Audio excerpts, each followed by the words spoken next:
היי חברים, שלום לכולם, חן גז איתכם. היום אני בוחן מזווית אישית את ההונדה הורנט 750 הנקד החדש עם שני הצילינדרים שמתאים לרישיון A ו-A1. מתחילים. איזה כיפי הוא על הצד, וואו. האופנוע שוקל כ-190 קילו, מתאים גם לרוכבים מתחילים ומאוד קל לחיות איתו ביום יום. גובה המושב יחסית נמוך, אז גם רוכבים נמוכים כמוני יכולים להגיע בקלות לרצפה עם שתי הרגליים. כשהידיים באות קדימה לכיוון הכידון, יש רכינה קלה לכיוון הפרונט, אבל עדיין התנוחה נחשבת כלילה וזקופה יחסית. מידת הצמיג האחורי 160 על 60 על ג'אן 17, והצמיגים המקוריים מישלין רוד 5 2CT. הבולם הקדמי של האופנוע הוא בולם הפוך, אך ללא כוונונים. מעצבים של הונדה עשו פה עבודה יפה, האופנוע עובר חלק מאוד בעין. מצד שני גם אפשר לראות פה רמזים של נגיעות ספורטיביות לצד האופי היומיומי של האופנוע. אופנוע נקד נורמלי יכול לקבל עד 45 מעלות הטיה במצבו הסטנדרטי, ומה שיגע קודם כל באספלט זה הגשש הזה שיושב פה מתחת לרגלית. בואו נראה.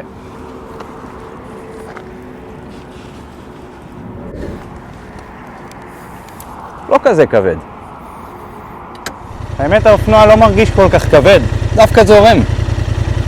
אני מחפש פה את ההיגוי המהיר, זה שמשנה כיוון מצד שמאל לצד ימין בבת אחת. פלאפ, הפקודת היגוי. והאופנוע עושה את הפקודות היגוי האלה יחסית ללא מאמץ, הפרונט מרגיש קליל. המנוע פה מאוד מאוד חלק ובשרני. כיף לרכוב איתו, גם בטורים הנמוכים.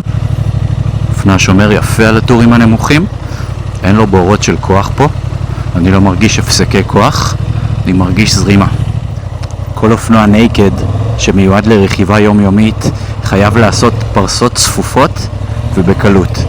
זה נעשה על ידי סיבוב הכידון, שיווי משקל מהפה לגוף העליון, עבודת גז, קלאץ' ובלם אחורי. תראו כמה הוא גבוה. הבטן שלו ביחס למדרכה, יש הרבה ספייס, יש הרבה מרחק, הוא לא יכול לגעת. אני לא מרים את הטוסיק אפילו, תראו. כמה פשוט, כמה קל. אני ממש יכול לזרוק אותו למטה, והוא לא יתקרב אפילו לגעת בגחון שלו ולשפשף את המדרכה. מדרכה צרה, בואו נעלה. אופנועים ארוכים מתיישבים פה על הגחון. זה לא אופנוע ארוך. כמו שאתם רואים, האופנוע יכול לייצר פרסות אדוקות, בלי להשכיב אותו אפילו, רק על ידי הסיבוב של הכידון. קל לייצר פה שיווי משקל ויציבות.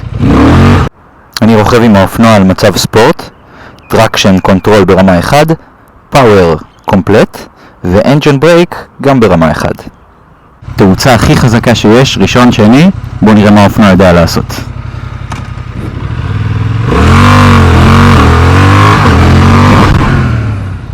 פתיחת גז לא נכונה ברמזור יכולה להעלות את הקדמי לאוויר ולהפחיד את הרוכב. יש פה הרבה שימוש בבלם האחורי, אני מרסן את האופנוע. המומנט שלו יחסית גבוה, לפעמים הוא דוחף פה קצת יותר מדי כוח ממה שצריך, אז בעזרת הקלאץ' והבלם האחורי אני יכול למתן את העודף כוח הזה ולדייק בתרגיל או בכל משימה אחרת שאני עושה במהירויות הצפופות והאיטיות בתוך העיר. על כוח הבלימה העיקרי אחראי הבלם הקדמי. יש לנו פה מספיק כוח ועוצמה כדי לבלום מאוד מאוד חזק את האופנוע מצד אחד. מצד שני המערכת לא מבהילה את הרוכב ולא מפעילה עוצמת יתר בתחילת הבלימה. זה בסדר גמור לאופנועים כאלה. זה נקד יומיומי וזה לא איזה אופנוע סופר ספורט מוטו GP למסלול. רק בלם קדמי. וואו, תראו כמה חזק האופנוע עוצר. האופנוע על הצד, פונה שמאלה בהילוך שני. הקלאץ' משוחרר לחלוטין החוצה. השעון של האופנוע מראה 15-16 קמ"ש. יש אופנועים שבמהירות הזאת אין מצב שהקלאץ' יוכל להיות משוחרר, כי המנוע יתקתק, טק טק טק טק, ולא ייתן זרימה חלקה ונקייה. פה זה אפשרי לחלוטין. יחסי העברה מצוינים. חברים, רק שתדעו שהאופנוע עומד בציפיות של הרוכב.